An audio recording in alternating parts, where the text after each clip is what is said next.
Today is the feast of Saint Abercius of Marcellus. Stand still. He dies in the year 200 of natural causes during the time of Marcus Aurelius. So Saint Abercius was what we know, he was a bishop in modern day Turkey. He had been arrested and imprisoned. I don't know if he was tortured, but imprisoned for opposing paganism. He gets called to Rome at the age of 72 to heal Lucilla, who is the daughter of Marcus Aurelius. He exorcises the demon from this girl or young lady and is sent back to his seat. So he's not killed. A lot of times they'll do that. Something amazing. God does something amazing, like keep someone from being burned. They put them in a pit and they walk out unburned, or they throw them into a pit of animals and the animals refuse to eat them. And then they kill them anyway. Usually they behead them. But Abercius was allowed to go. He healed the emperor's daughter, and the emperor actually showed gratitude. You know, he is a stoic, but still, in spite of that, I don't know. I expect better, because I was rather impressed with stoicism when I read about it, like all the other young men. Not that I mean, like all the other people, all the other men who, I forget what this guy's name is. There's a young guy, I guess in his 30s, who has brought stoicism out to the main. He's written a couple of books, I think, and I don't know his name, but he's brought it out to the forefront of how it's basically practical and recognizing that there's things we can change, things we can't change. We're going to live the best that we can. We're going to exercise. We're going to eat well. We're going to sleep well. We're going to educate ourselves. We're going to do all the things to make ourselves perfect as, perfect as society would think of as human, not necessarily as God would think of as human. And I'm going to talk about that later. St. John Paul II is also the feast day today, and he had some interesting quotes in a book of his that they quoted in his saint bio, and I want to talk about that, but not now. So anyway, Marcus Aurelius, a Stoic, who lives by that philosophy, lets the guy live normally. Marcus Aurelius is known to have killed lots of... It wasn't known before. I didn't know anything about him till I heard about him from this Stoicism whole fad that went through about 3 years ago, probably during the pandemic, and that makes absolute sense. Because at the pandemic, there was a lot of time we just felt there was nothing we could do. There was nothing you could do but just live through it. And so Stoicism becomes a good, you can do what you can do and recognize there's things that you can't control. And the pandemic gave us a big slap in the face of that. You know, I didn't know that was poke.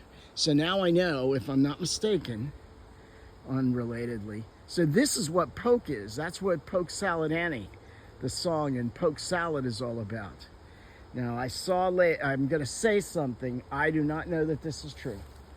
But I know it's true that I saw a lady in the video eat one of those berries and said that the seeds are poisonous inside, but she just swallows it and her intestines somehow killed or passed the poisonous seeds through her system. That doesn't make sense to me unless you have to crack the seed open to get what's inside out so it goes into your bloodstream. Anyway, this is unrelated. So do not eat those berries at all. Do not, I repeat, do not eat those berries. I did see a lady. Now, maybe it was just fake, but I don't think so. But, yeah. And I think you eat poke salad, so I'm sure the leaves presumably are edible. So anyway, so, yeah, Marcus Aurelius. So so Stoicism, we recognize what we can change, which is we can make our bodies healthy. You can do a push-up. You can do 2 push-ups tomorrow and 3 the day after. You can not eat bags of chips, but eat carrots, and you can eat straight up beef, and you can eat straight up broccoli and stuff. You can do that. You can go to sleep at a certain time. You can read a book. You can take your phone, and I've heard there's things where you get factual stuff. I don't know what it is. Anyway, but yeah, you can read books. There's things you can do. But then there's things you can't do. Like, you go out in public and you get the flu or some germ.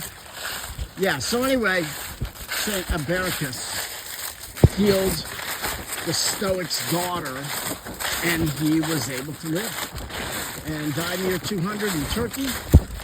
That's St. Abercius. Oh, that was the point of this. So, the point was, what we know. He was a bishop. He was in Turkey.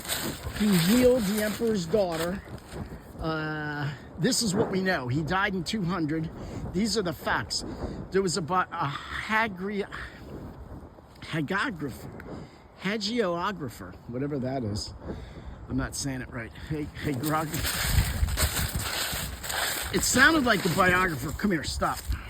It sounded like a biographer, but not, because it's a hagiographer.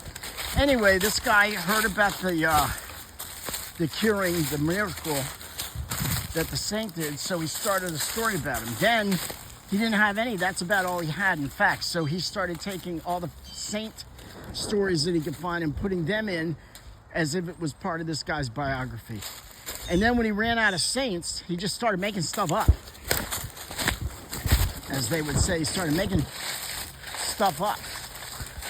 You know, stuff. Making poop up. So, so the facts that we do know, so they're not really sure how much about this guy.